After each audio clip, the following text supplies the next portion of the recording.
Уважаеми дами и господа, днес тук на това място сме се събрали, така както го правим всяка година, да отдадем заслуженото на един достоен българин и почетен гражданин на град Плевен, генерал Иван Винаров, който една голяма част от неговия съзнателен живот е отдал на едно велико дело – разузнаването срещу фашизма.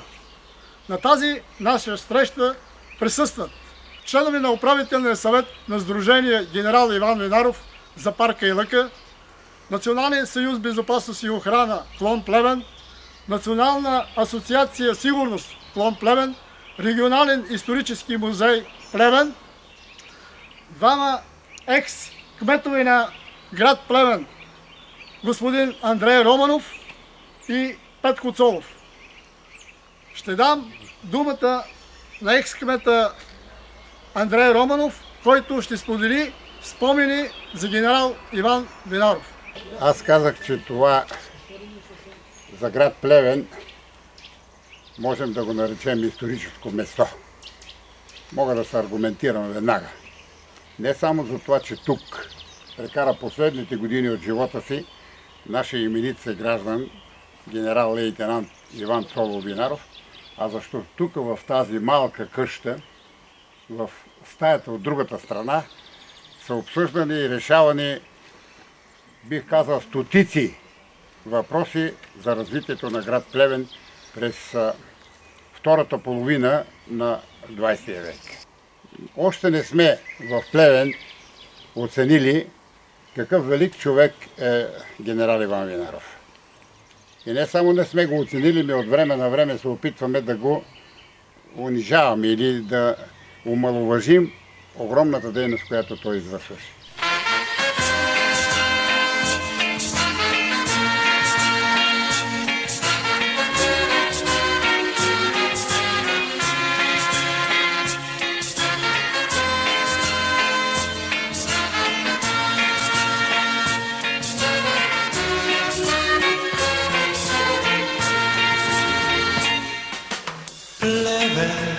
Град на моите детски дни, Плевен, град на моите мечти. Аз при теб си спомням младост. В онзи период на младостта, животът на Иван Винаров, като на всички млади хора тогава, съвсем не е бил лесен. Но патриотизмът се е възпитавал с героичните традиции на град Плевен. Лицето на града, неговия характер, неговото достоинство се определя от непреминалия отзвук от епичните събития от освобождението на България от османското робство. Този отзвук идва от небивалия героизъм на войните на генерал Скобелев, белият генерал, в битките срещу многобройната орда на Осман паша през 1877 година. Великият Скобелев, символът на Русия и на свободата. Този успех води до освобождаването на град Плевен и внася решителен поврат в по-нататъчния ход на руско-турската война. И съвсем не е удивително, че горещото сърце на младежа Иван Винаров, възпитан от родителите си в дух на патриотизъм и русофилство, се превръща в непримирим борец за по-добър и равностоен живот. Благодарните граждани на Плевен издигаха десетки паметници в знак на признателност към освободителите, превърнали се днес в места за поклонение пред паметта на загиналите войни освободители.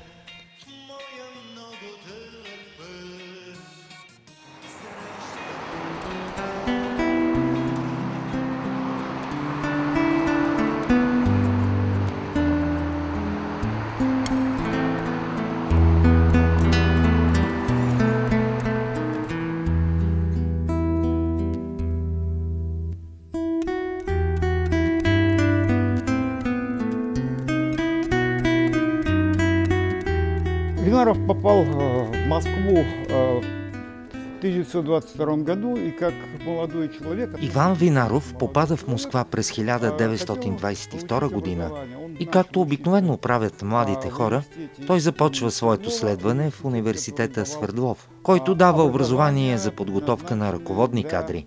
като в същото време е бил привличен към задачи, поставени от Коминтерна за оказване помощ на българските комунисти. Помощь българским комунистам деятельности. И вот в этот период времени... В това време става една важна и съдбоносна среща на младия Винаров. Той се запознава и започва да работи при ръководителя на съветското разузнаване Павел Берзин и при Христофор Салнин, човек с голям революционен опит, който е 15 години по-възрастен от Винаров, като може да се каже, че в бъдещата си дейност те са се развивали паралелно и са работили съвместно. И в дальнейшем они, в общем-то, всю оставшуюся жизнь, можно сказать, шли параллельно или очень близко друг к другу. Именно Салнин е бил инициатор Иван Винаров да бъде назначен като негов помощник, като двамата заминават за първата задгранична мисия на Винаров в Китай през януари 1926 година.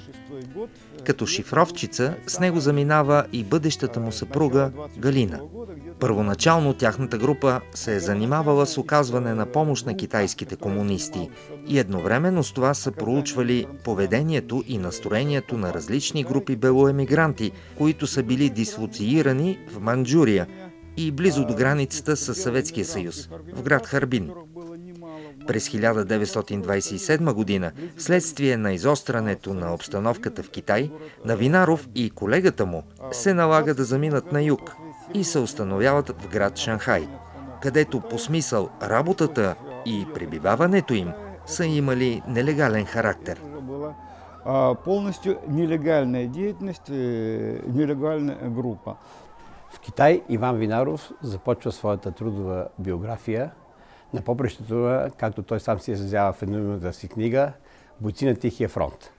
Заминава за Китай като военен съветник в мисията на маршал Блюхер към правителството на Сун Яцен, което неодавна е освободило Китай от монархическата власт. Успоредно изпълнява две други не по-маловажни задачи. Едната е подкрепа на национално-освободителното движение на същия този Сун Яцен. Това е китайския Левски, който, за разлика от нашия национален герой, при живе доживява осъществяването на своите идеали. А втората задача е неофициална и на по-късен етап дори осъществявана в условията на дълбока конспиративност. Това е под съдействието на Китайската комунистическа партия, която току-що се е създала и има нужда да бъде насочвана в посоките, които тя да извърви до създаването на Китайската народна република през 1949 година и в последствие изграждането на нов съвременен Китай. Тя и сега е управляващата партия в Китай. Тези задачи той изпълнява блестящо с идейната преденост на професионален революционер, което ми даваше основание на мене като посланик в Китай, в отделни случаи да изтъквам неговия принос за победата на китайската революция и за българо-китайските отношения. И също така ми даваше основание с гордост да заявявам пред китайците, че ние сме дали нещо до света, т.е. сме дали нещо, малка България е дала принос за възхода на Велик Китай.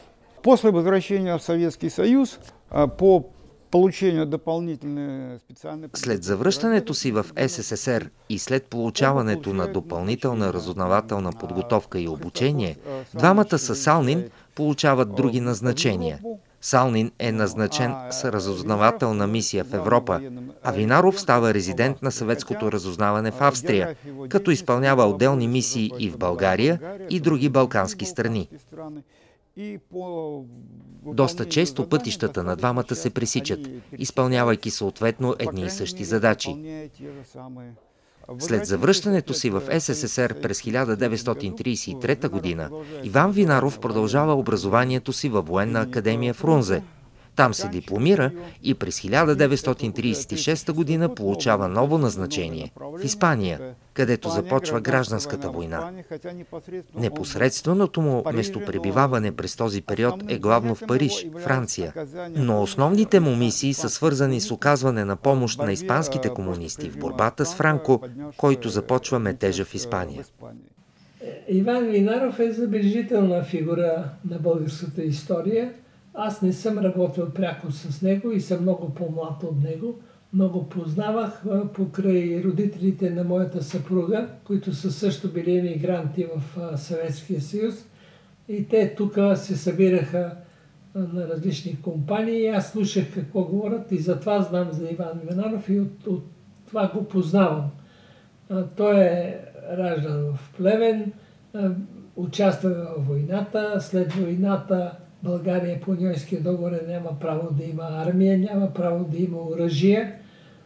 Той обаче скрива част от оръжието, изнася оръжие в Съветския съюз, внася оттам оръжие, внася муниции за атентата в Света неделя и за въстанието 23-та година. Хващат го, осъждат го на затвор, бяга от затвора, отива в Русия, там следва военни училища, служи в Червената армия и е офицер от разузнаването. Първите му задължения са били да пътува по линията от полската граница до Владивосток. Това са 11 000 км, огромна територия, няколко дена пътуват ден и нощ. Той пътува с германски и други европейски търговци, с японци, китайци. По пътя разприказва. Той е много добър компаньон, научава много голяма информация от тези хора. След това взима влака обратно и така му минава живот на няколко години. По-късно той работи в Китай, в съветското разузнаване. Бил е съветник военен на Чан Кайши. Работил е с Зорге. Работил е след това в Европа. Бил е помощник на Георги Димитров в Коминтерна по въпросите на разузнаването и е работил във всички страни в Европа. Той знаеше турски много добре, бил е в Турция, знаеше сръбски, знаеше руски перфектно, знаеше немски, говореше френски език, живял е във Франция дълги години, оттам е ходил в Испания. И мога да кажа, че аз съм свидетел на това, той какъв жив човек беше, какъв компаньон. В Париж той разговореше на най-различни езици с хора, с минувачи по улиците, с продавачи, създаваше шум, веселие около себе си. Беше много любопитен човек, много активен, закачлив и където седне и където стане, около него се събираше тълпа от хора, понеже на всички хора им беше интересно да видят такъв. Той е голям революционер, голям авантюрист, голяма личност, Иван Винаров.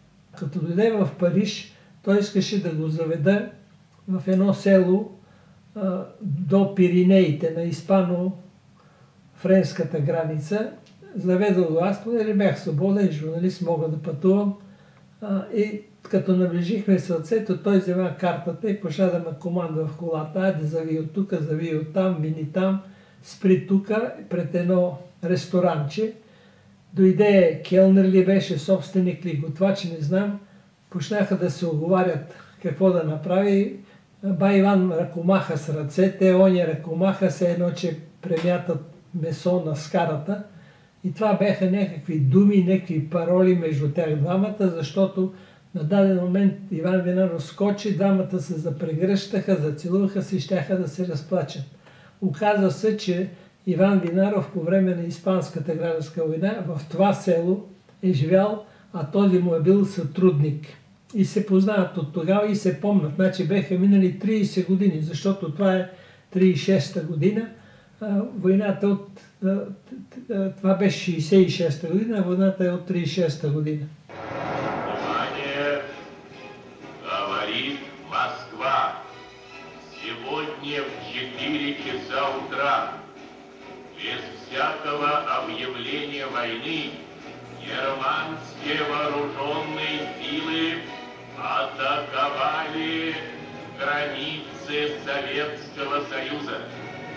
Началась Великая Отечественная война советского народа против немецко-фашистских захватчиков. 1941 год, начало Великой Отечественной войны, это большое испытание, в том числе для политэмигрантов. 1941 година, началото на Великата Отечествена война, е голямо изпитание за всички, в това число и за политемигрантите, които се намирали в това време в СССР, които никога не са забравяли за родните си места, не са късали връзките, които са работили и в СССР и зад граница, и много от които след обявяването на войната са искали да се запишат в Червената армия.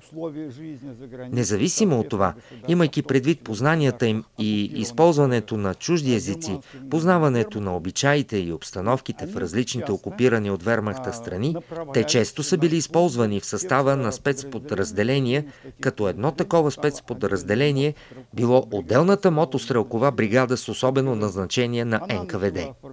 Тя е сформирана в началото на юни 1941 година на централния стадион Динамо, като първоначално това е било рота, впоследствие батальон, след това полк с около 2000 души с различен интернационален състав. Немци, чехи, поляци, румънци, даже американци. Даже американцы, естественно, там были также немцы. Около 100 от тях са били българите в състава на този полк. Иван Винаров е командвал това подразделение, като ги е обучавал на военно дело, маскировка, разузнавателни умения.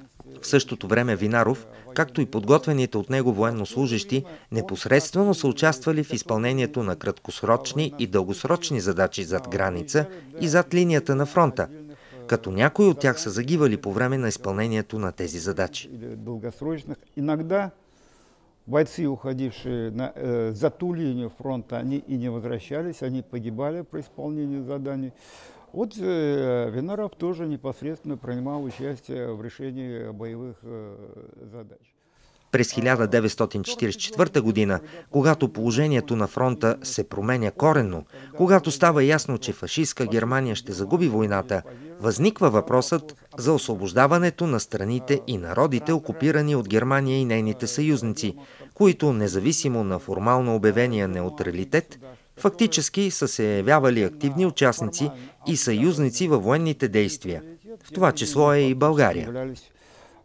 Активными союзниками, участниками военных действий, в том числе и България. В тази връзка Винаров получава изключително отговорна задача да отиде в България, за да изучава обстановката на място, както и да подготвя условия, с които да обезпечи за България максимално безкръвно излизане от войната.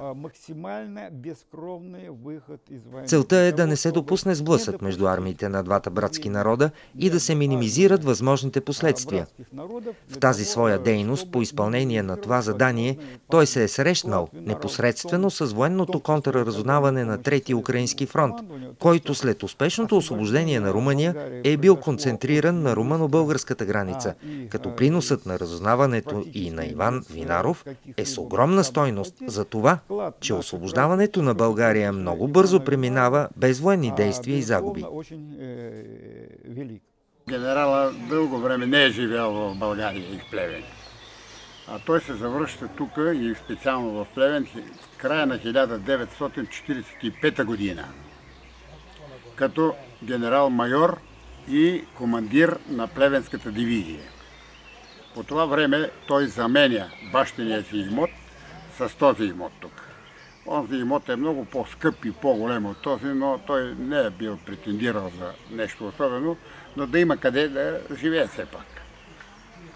И когато се е движил тук из Кайлъка, когато се запознавал с обстановката, му е дошло на ум, че пещерата може да се използва и да се направи на един хубав ресторант, който не е бил в пещерата да я види тогава в това положение.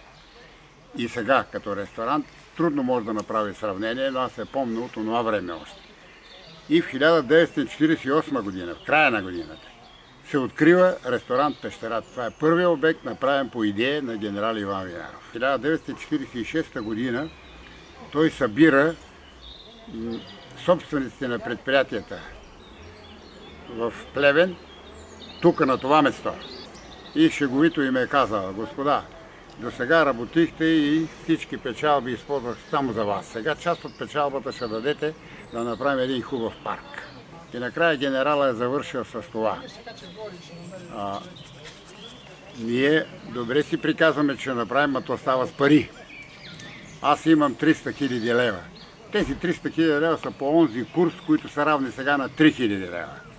Не е получавал 3 месеца заплата, е получил наведнъж. Тоест 1000 лева на месец е получавал като генерал, не е голема заплата. Аз ги слагам всичките на масата, вие давайте кой колкото може. И само за 15 минути се събират 3 милиона лева. 3 милиона лева. Това е една крупна сума. С тези пари се започва фактически благоустрояването на Кайлък. Тук нямаше нито един път.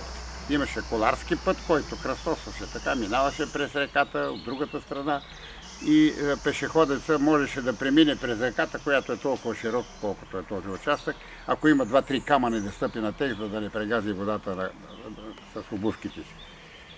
И започна благоустрояването. Тогава, още тогава, 1946 година. Това е едно действие, което отваря, така да се каже, идеите за по-нататъчното развитие на Кайлък, на парка.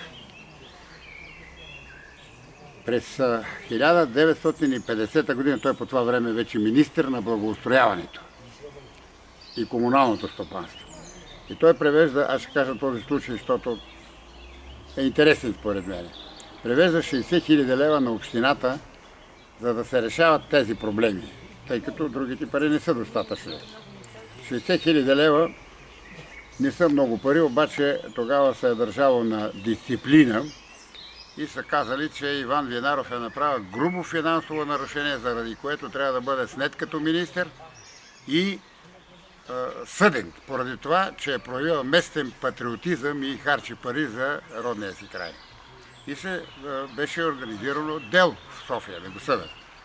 Когато прокурора произнася краткото си обвинение, че е направил грубо нарушение на финансова дисциплина, е проявил местен патриотизъм, генерала взема думата и казва приблизително така: да, аз наистина съм местен патриот, аз обичам родния си град, но аз ви питам, господин прокурор, може ли да обичаш родината си, ако не обичаш родното си место? Най-напред оттам почва патриотизма. А пък ако искаш и интернационалист да бъдеш, трябва да обичаш цялата си родина, да обичаш и другите. И председателя на съда казва 30 минути почивка и след това идват и казва делото се прекратява. Много са обектите, които са правени по идеи на генерал Иван Винаров и са решавани успешно. Аз си спомням, например, 1956 и 1957 година при интензивни дъждове тук има огромен водосбор. Тогава отнесе Плевен. И 56 и особено 57. И генерала, спомня, аз присъствах на този разговор, каза, спасението е да се направи язовир. Този, който и сега съществува. И да се направят така наречените ретензионни язовири. Тук на това место имаше един водоем, зарибен. Тук генерала беше докарал и лебеди. Отнесе ги, всичко отнесе тогава. Толкова голема вода. Половин-1 метър на отделни места. И язовирите се правеха почти на ръка. Тогава не имаше машини още достатъчно. Аз съм участвал, може би, 20 дена, не последователно, но с прекъсване, на бригада тук да копаем, да хванем основите на язовира, както казваха, зъба да се хване. И така, учудващо беше, че за един кратък период от време язовирите станаха. И от тогава до сега наводнения в град Плевен от тук не сме имали. За мен генерал Винаров е една интересна и бих казал историческа личност. С него се запознах в началото на 50-те години като секретар на окръжния комитет на партията. Иван Минадов посещаваше често Плевен. Той беше голям патриот на Плевен. И това, което е характерно, че когато посещаваше Плевен, той най-напред обикновено се отбиваше в окръжния комитет при първия секретар. Както казваше, да се свери часовника. Каква е ситуацията, какви проблеми имаме, какво може да помогне. Въобще държеше се много непринудено и бих казал, събужда си така уважението и симпатията не само на нас, кадрите, които работехме там, но и на цялото население, което много го уважаваше. Той живееше с проблемите на Плевен и не само на Плевен, но с нас допираше и до проблеми на окръга, на страната, особено като строител и главно като организатор на изграждане на пътищата в България. До тогава пътища бяха с трошени камъни и много неудобни. Той се зае да асфалтира пътищата не само в Плевенско, но в цялата страна. В Плевен неговото име правилно е свързано с Кайлака, като един от инициаторите и оказва, че решаващ голяма помощ на този прекрасен, хубав район. Когато се посети целият този район, се реши да се формира един комитет за изграждане на Кайлака. Този комитет единодушно избра другара Винаров за почетен председател, понеже той не можеше да бъде постоянно там, а за председател бях избран аз. Винаров се утвърди като изтъкнат плевенски и национален строител и патриот, който беше делови човек, който беше народен човек, който се ползваше с голям авторитет сред народа. Работейки в това предприятие, имах наблюдения директни, как когато имаше заседания на Общинския съвет във връзка с устройството на парка, въобще на самия град, нали, какво трябва да се случи, тъй като идваше за тия съвещания всички директори, шефове на предприятия с страхопочитание го очакваха и, как да ви кажа, гледаха много да са изрядни, защото после търпат големи критики. И това за тях беше неприятно, но генералът това го правеше от любов, не толкова от такива намерения. В Плевен ние нямахме нито един тенис корт, нито едно игрище. Това место, където сега са 8-те игрища, беше една бетонирана площадка и наречена площадка за спортуване на работниците и промишлените предприятия в определени дни, които обаче като дойдат 10-15 момчета ритат топката, останалите седат на сянка и си приказват. По това време аз бех председател на комитета за Кайлака. Те са по-късно правени. Много настоявах да премахнем тази площадка и да направим тенис кортовете. Обаче имах голема съпротива. Аз реших въпроса по друг начин. Един съботен и неделен ден намерихме една машина, която изкърти бетона и вземахме камиони и извозихме целият този материал. Когато в понеделник минали някои видели, че няма, искаха ми обяснение, викам и разчистване, значи нещо друго интересно ще се направи. И тогава събрахме пари от предприятията. Общината не е дала 1 лев за тях. Некъде към 120 000 лева беха събрани. Направи се с дренажни канали и тенис корта почна да се развива в Плевен. Имахме няколко дейци, които беха много активни. Един от тях се казваше Тодор Бешевишки, той беше и състезател. Той най-много действаше като изпълнител по тия въпроси. Генерала беше здрав човек, силен човек. Въпреки бурния живот, който е живял, напрежението, което е имало. Но в последните си години не се жалеше, не се грижеше за себе си. И заболя от бронхопневмония. Лекуваше се тук. Тук изпращахме лекарите. И се почувства добре. Обаче още не е бил достатъчно здрав, но тръгна да върви в София, защото армейският генерал Щеменко, който написа големата книга Генералния щаб по време на войната, на Втората световна война, му е близък приятел. И вика, той пристига, аз трябва да го посрещна и съм му обещал една дамаджана плевенска гъмза. Това е прочутото плевенско вино, което сега по-редко се намира. Ние го посъветвахме да не тръгва. Не си още оздравел. Тук да отбележа, той не даваше да му викаме, да се обръщаме към него от генерал. А бай Иван. И ако ме уважавате, бай Иван ще ми вика. И ние казваме, бай Иване, трябва да си отидеш отново и да продължиш още 2-3 дена се лекуваш. Той до вечера пристига, вика, Щеменко, няма да утре, аз заминавам. Не ни послуша и замина. Инфарктът е настъпил жестоко. Бързо са го откарали, е дошла бърза помощ там в правителствената болница, но там издъхва фактически, умира. И София му организира едно голямо погребение.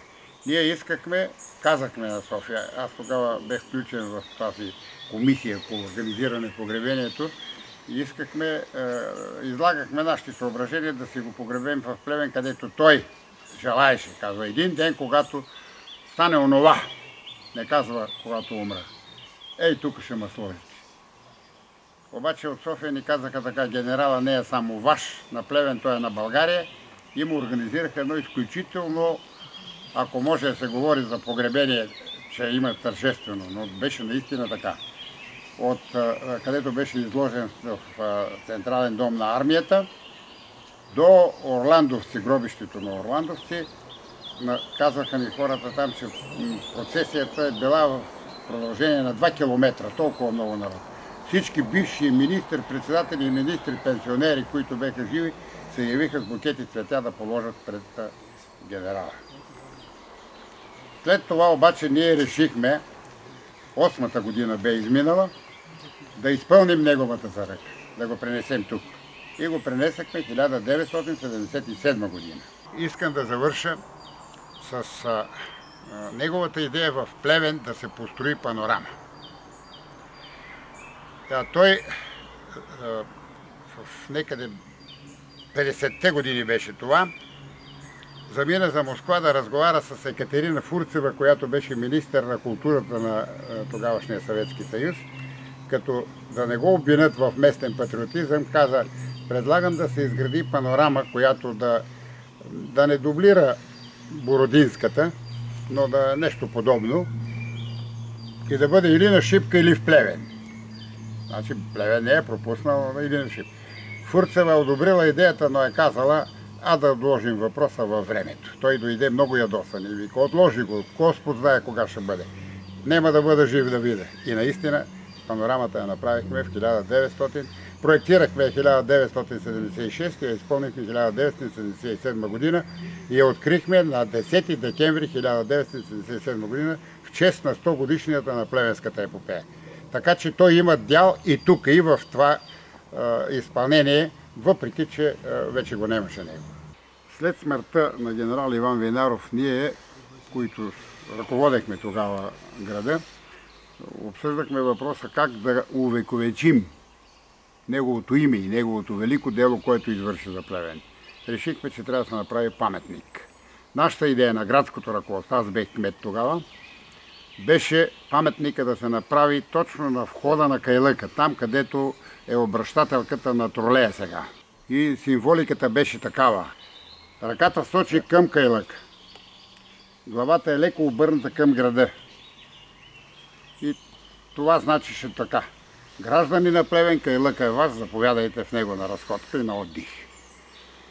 Но, въпреки моето ентусиазирано докладване, не се прие. Двама души се изказаха, които не са от Плевен и много малко време беха живели в Плевен и нямаха нищо общо с изграждането на парка.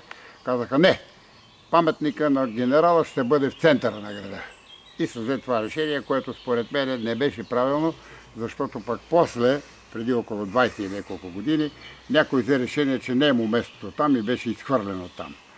След това се реши да се пренесе в Кайлък. Аз отново възбудих онази идея, там да го поставим на това место, обаче тогавашното ръководство на общината, не цитирам имена, казаха не, където искате го слагайте в Кайлъка, но не и тук. Тоест да бъде някъде скрито като че ли това действие. И сега е сложено на това место, където е там на една полянка, но скрит, и аз за това казвам на всички по-млади. Аз няма да мога да участвам в преместването му, но вие по-младите един ден, когато условията позволят, дигнете го оттам. Сега има техника, като кибрите на кутия ще го грабнат, те са само 100 метра и ще го поставят на това место, когато се изгради основата. Дано да е чуто това, дано да е запомнено, па сега мисля, че пак ще им припомня с това. Паметника на генерал Винаров трябва да застане там. Иван Винаров е живял в Москва 22 години. Струва си да се каже, че това е такава част от биографията му, за която може да се говори и може да си спомняме. Но неговите житейски връзки с Москва са по-дълбоки, защото популярността на Винаров е дошла след смъртта му през 70-те години на 20 век, когато е била издадена неговата книга «Бойци на Тихия фронт». Това е била и първата книга, в която се е разказвало за работата на съветските разузнавачи в продължение на 20 години.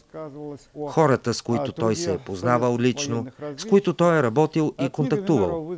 Книгата на Винаров предизвиква голям интерес. Към нея често са се обръщали. Няколко пъти е преиздавана в СССР. Като по този начин Винаров става част от историята на страната, част от историята на обществото, част от военната история на Русия и България, в борбата на България за освобождаването и от фашисткият режим, който е управлявал по време на Втората световна война. Трябва да се отбележи, че по-късно, когато работи над своята книга, посветена на своите съратници по антифашистка борба, Иван Винаров назовава някои фамилии, които са могли да бъдат назовани, защото тези хора получават в последствие известност в своите страни като държавни и обществени дейци. Тогава той стига до заключението, че трябва достойно да се оцени труда на тези съратници. Той от една страна е разказал за тези хора и за техните подвизи, и даже за тези, които са загинали или са били покойници, като в същото време споменал и тези, които са били живи. Така Иван Цолов Винаров стига до идеята си и през ноември 1965 година пише писмо на началника на разузнавателното управление на Генералния щаб на съветската армия Пьотър Иванович Ивашутин. В това писмо той дава характеристика на един списък от 15 души интернационалисти, които са работили под негово ръководство и в други разузнавателни групи, в това число в България и в други европейски страни, като подчертава, че навярно е дошло време да се даде гласност и да се отбележат подвизите на тези хора, които са дали личен, значителен принос в общата борба с германския фашизъм и японския милитаризъм. Трябва да се каже, че при провеждането на разузнавателните мисии в България Иван Винаров се запознава с началника на контраразузнаването на Трети украински фронт, генерал-лейтенант Пьотър Иванович Ивашутин. В определен период от време, след падането на царския режим в България, те поддържат контакт. Заслугите на Иван Винаров са отбелязани с орден Кутузов, втора степен. Дружбата между двамата се запазва в продължение на много години, като Иван Винаров, знаейки какъв пост заема Ивашутин, не е могъл да напише това, което е знаел и което е мислил за него. Петр Иванович Ивашутин не смог написать о нем то, что он знал об этом человеке, то, что он о нем думал.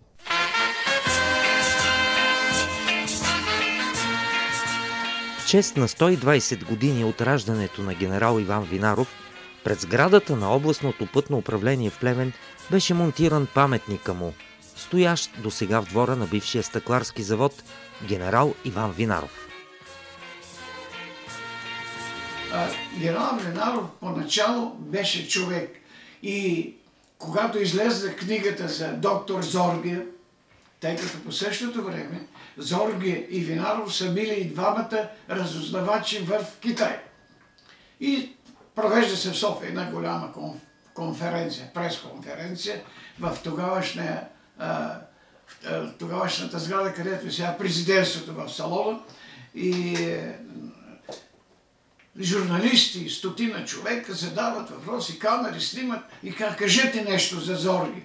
И той казва: Зорге беше един уникален, извинете, жинкар, т.е. не му устояваше никоя жена, интелигентен, висококултурен, много езици знаеше, един невероятен журналист и добър приятел. Ние в престижни клубови сме се срещали с него в много градове, бяхме добри приятели. Но вчера разбрах, че сме служили на един началник. Вчера разбрах, че доктор Зорге и Иван Винаров сме били подчинени на големия разузнавач Берзин. Аз, когато трябваше да снимаме, отивах с моята кола в неговата вила в Кайлъка. Обикновено закусвахме, той така обилно закусваше. Жена му стоеше настрани и нищо не хапваше. И викам: тя защо не закусва? Тя каза: яде колкото едно пиленце. Вика: трохички. От 15 годишна я знам, защото я пратиха, вика, 15 годишна моята радистка в Китай. Не съм я пипнал 15 години, след това се ожених за нея. Да каже. И тя: Ванко, не говори глупости. Но той не разрешаваше дори цивилен да го снимаме. Ти тук отново се завърна. Всъщност, тук ти винаги си бил. Кайлъка склоните прегърна, своят генерал открил. Завърна се, снага изправил, фуражка стиснал в ръка, по пътя болката забравил, презрял обиди, хули, клевета. И стана чудо. В парка древен, който толкова с нещо е видял, който днес опряно Плевен тъжна песен е запял, в този парк внезапно слънце показа се и всичко освети. Денят покълна като зрънце и цял възкръсна сякаш ти. Птиците накацаха по тебе като звезди по войнския пагон, усетили, че си потребен в твоя стар, обичан дом. Тревата бавно се надигна, към теб отправи поздрав тя, от някъде сърна пристигна и славе радостно запя. Лъвът обади се наблизо и с рев разбуди есента, вятърът челото ти облиза и пак подкара песента. С листа обсипате дървото и рукна дъжд от синьото небе. Сълза проблесна в окото и кацна мъжкото сърце. И тук отново се завърна. Всъщност, тук ти винаги си бил. Кайлъка склоните прегърна, своят генерал открил.